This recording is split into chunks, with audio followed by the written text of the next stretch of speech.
इस मंगलाचरण के शुभारंभ में सत्य का ध्यान किया गया है, परंतु उसमें किसी देवी देवता का नाम नहीं लिया।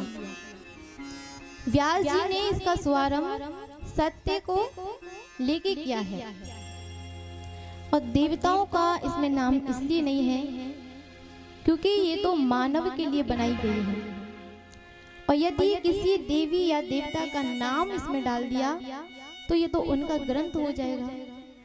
इसलिए किसको ध्यान में, सत्यम परम धीमहि, सत्य को, परंतु उसमें नाम नहीं लिया कि कृष्ण परम धीमहि, रामम परम धीमहि, शिव परम धीमहि।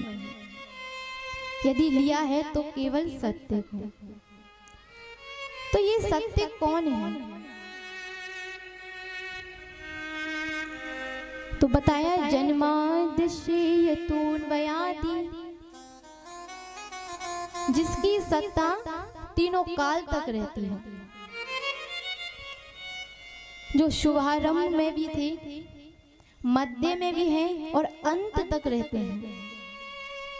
तो प्रभु का स्वरूप बतलाया, फिर तत्क्ष लक्षण भी बतलाया कि वो करते क्या हैं, कि परमात्मा सत्य स्वरूप है और करते क्या है।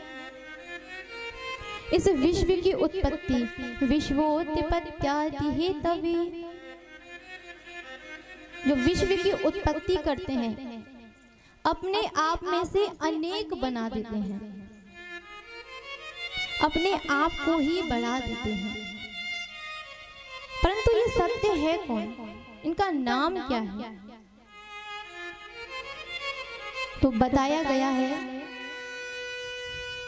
कि भगवान जो कृष्ण हैं भागवत में सबसे ज्यादा सत्य कहकर उन्हीं को पुकारा है।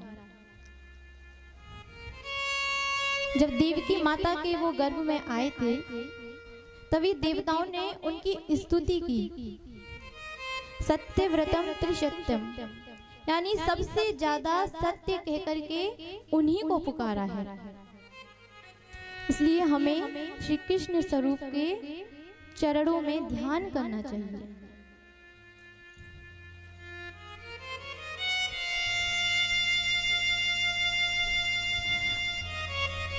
किमपि पेयम, यानी किसको पावे, भगवान के लीलाओं को, भगवान के गुणों का हमें पान करना चाहिए। भगवान की बड़ी सुंदर सुंदर लीलाएं हैं। एक एक लीला में कुछ ना कुछ बहुत अवश्य छुपा हुआ है, बहुत ज्ञान छुपा हुआ है।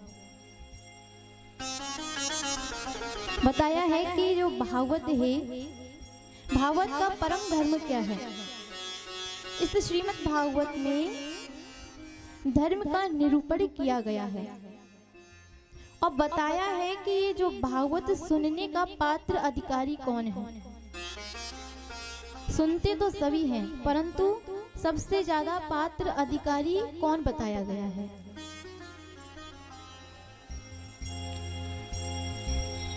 यहाँ बताया गया है भागवत में, निर्मत्स शरणाम सता, निर्मत्सर यानी जिसके भीतर से मत्सर चला गया हो।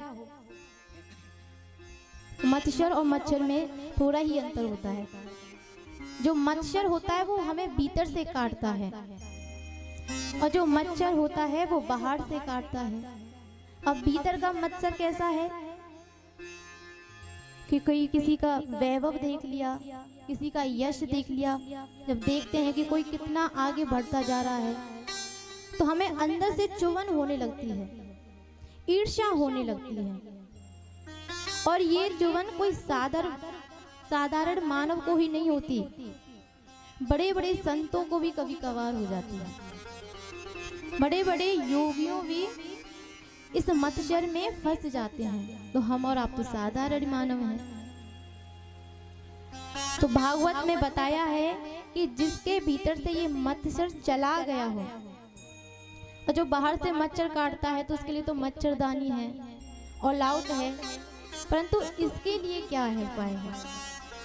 जब आपको लगे किसी के यश जब कोई ज्यादा दिन बर दिन बढ़ रहा है तो आपको खुशी मिले कि देखो भगवान ने उस पर कितनी विशेष कृपा की है, वो कितना बढ़ता जा रहा है। जब आपके मन में ऐसे भाव आने लग जाएं तो समझ लीजिए कि हम श्रीमद् भागवत सुनने के अधिकार हो।